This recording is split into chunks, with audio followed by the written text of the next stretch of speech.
Hoy, 2 de febrero, conmemoramos a Santa Catalina de Ricci.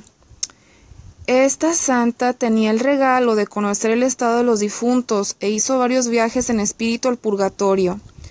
Las visiones sobrenaturales del purgatorio, a menudo concedidas a ella, eran tan vivas y a veces tan poderosas, tocaban su corazón de una manera diferente, como sus visiones del pecado y del castigo que los pecadores tendrían que sufrir.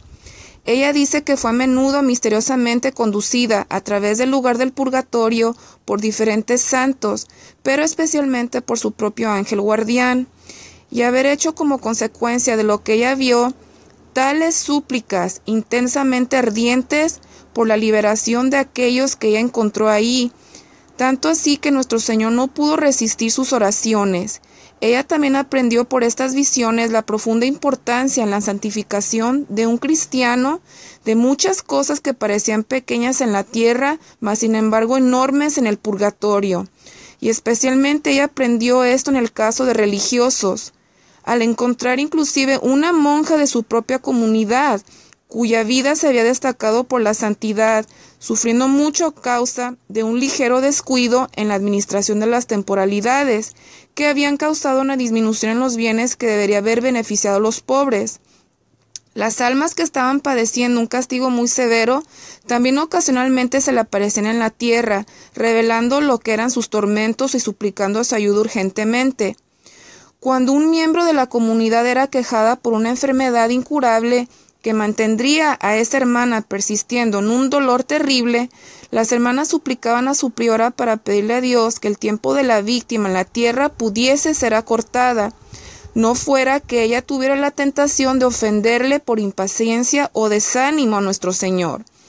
Sabían que Catalina al interceder había logrado se concediera su solicitud, pues ella siempre era escuchada, y la veían redoblar sus atenciones hacia los pacientes.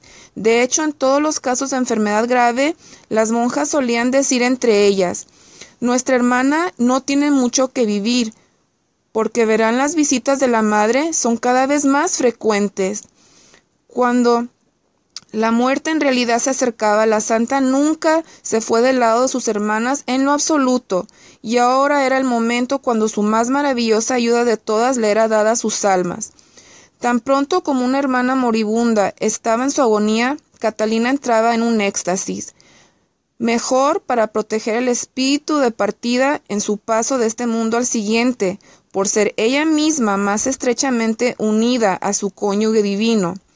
Entonces nos dicen, después de haber acompañado el alma santa al cielo o al purgatorio, salía de su éxtasis, se apoyaba amorosamente sobre el difunto y piadosamente cerraba sus ojos, después de lo cual le ayudaba a las hermanas en preparar el cuerpo para enterrarlo y vestirlo con el hábito, siempre haciéndole su propia ofrenda especial, que era el adornar la cabeza con la corona de profesión, y lo colocaba siempre suavemente en las almohadas. Así que invariablemente fue este orden de cosas llevado a cabo que las hermanas nunca se aventurarían a creer en una muerte de una persona, si se había ido o no se había ido, siempre y cuando su priora permaneciera en éxtasis. Y en esa comunidad, la forma afortunada siempre de describir a un fallecido no era como ella ya no está o ella está muerta. Esos eran temas desconocidos. Ellos dirían bellamente en lugar de eso: nuestra hermana sin duda se ha ido con su celestial esposo, porque aquí está nuestra madre que se fue con ella y vino de regreso del viaje. La fama de sus éxtasis alcanzando inclusive fuera del monasterio en Prato donde ella vivió, y muchos fieles acudieron a ella para pedirle noticias de sus parientes fallecidos. Numerosos fueron los que se volvieron a la santa para saber estas cosas sobre sus amados difuntos. A cada uno ella respondió no para satisfacer la sed de su curiosidad, pero sino para promover múltiples sufragios. En el caso del hermano Timoteo, por obediencia, ella le dio una lista de los nombres de personas a las que vio ascender al cielo, pero su celo no estaba limitado a esto, porque ella se ofreció a sí misma al Señor para hacerse cargo de los sufrimientos de Philippe Salviati, gran benefactor del monasterio de San Vicente Ferrer en Prato, quien se suponía que perduraría en el purgatorio. Así es como se narra el evento. Ella obtuvo de su esposo Jesús ser capaz de purgar por su alma, por lo que ella soportó 40 días continuos de un dolor tan intenso y con dolencias que permanecieron el resto de su vida. Y su carne estaba cubierta por ampollas. Ella no podía ser tocada porque ella estaba ardiendo caliente. En su cuarto de celda parecía que había llamas por el gran calor que se sentía ahí. Cuando ella bebía parecía que su boca y la lengua se freían, como cuando hay una sartén en el fuego. Los doctores estaban estupefactos por esta enfermedad, pues aparentemente, y es afirmado que no es posible para ellos este tipo de enfermedad, pues al final, obligada por la obediencia, ella confesó que ella estaba padeciendo el purgatorio por un gran benefactor. Santa Catalina de Ricci oró constantemente por la liberación de las almas sufrientes en el purgatorio. Ella realizó actos de caridad, ella ofreció sus misas y comuniones en sus nombres. Ella incluso estuvo dispuesta a sufrir en su lugar, y hay muchos relatos donde el Señor le permitió hacerlo. A las almas pobres se le permitió entrar al reino antes de haber sufrido durante el periodo que se les asignó, ya que Catalina sufrió un dolor increíble en sus nombres. Un incidente de la relación de Catalina de Ricci con las pobres almas en el purgatorio, bien conocido en la vida de la santa, concernía al gran duque Francesco de Medici. Como mencionamos anteriormente, Catalina fue consejera y amiga de los Medici, esto anotado en su biografía, y de otra gran nobleza. Uno casi podría llamarla santa de la nobleza. La esposa de Francesco, la gran duquesa, también princesa de Asturias, era la hija espiritual de Catalina. Ella era santa y virtuosa, mientras que su esposo era cruel y totalmente insensible al sufrimiento de su esposa. Incluso tenía un amante viviendo en la misma casa con él y su esposa. Esto lastimó a la gran duquesa terriblemente. Toda su corte lo sabía, a él no le importaba. Pero aunque la hirió profundamente, la gran duquesa nunca dejó de rezar por su alma. Le pidió a Catalina que rezara por su conversión para que no fuera condenada su alma al infierno. También le pidió que suplicara a Dios que cuando su esposo muriera no sufriera horriblemente en el purgatorio. La gran duquesa, mas sin embargo, murió antes que su esposo, y él se casó con la amante.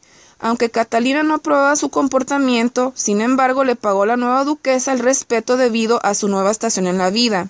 Ahora, en lo que concierne al gran duque, la iglesia, el Señor, su alma inmortal, eran todas las cosas que estaban muy atrás en los recovecos de su corazón y mente. Catalina oró por su conversión durante 20 años. Ella le suplicó que se convirtiera, mas él no le prestó atención. El gran duque murió. Debido a sus oraciones, en su lecho de muerte pidió un sacerdote, confesó sus pecados y recibió la absolución antes de morir. Él se libró de los fuegos y dolores eternos del infierno, pero fue enviado a los pozos del purgatorio para sufrir el castigo temporal debido a sus pecados. Allí se sometería a la limpieza de su alma, a tal estado sería aceptable para entrar en la presencia de Dios. Santa Catalina de Ricci mantuvo su gran promesa a la gran duquesa y le suplicó al Señor que le permitiera asumir el castigo temporal debido al gran duque. El Señor aceptó y el gran duque fue llevado a través de las puertas del cielo. Tenemos que creer que Santa Catalina de Ricci sentía un gran amor por las pobres almas que sufrían en el purgatorio, que estaba siempre dispuesta a asumir el tipo de reparación horrenda debido a sus actos en la tierra. Se le dio a entender que tendría que soportar, como anteriormente, 40 días de dolor insoportable, prácticamente imposible de describir, a cambio de que el gran duque entrara al cielo sin sufrir la agonía que le habían preparado. Y ella dijo que sí. Este otro relato proviene de testigos oculares que se quedaron con Santa Catalina durante esas pesadillas de 40 días de angustias y tormentos.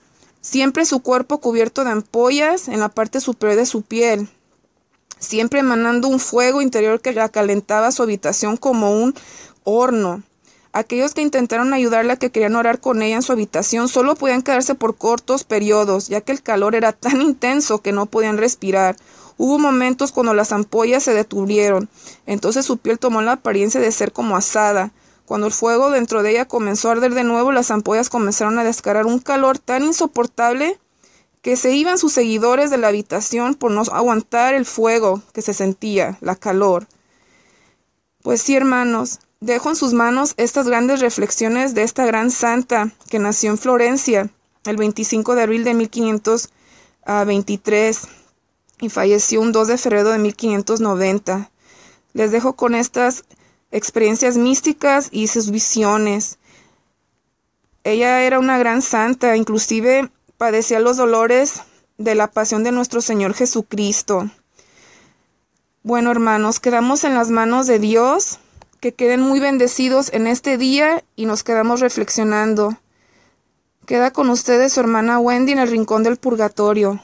Les amo en Cristo. Hasta pronto.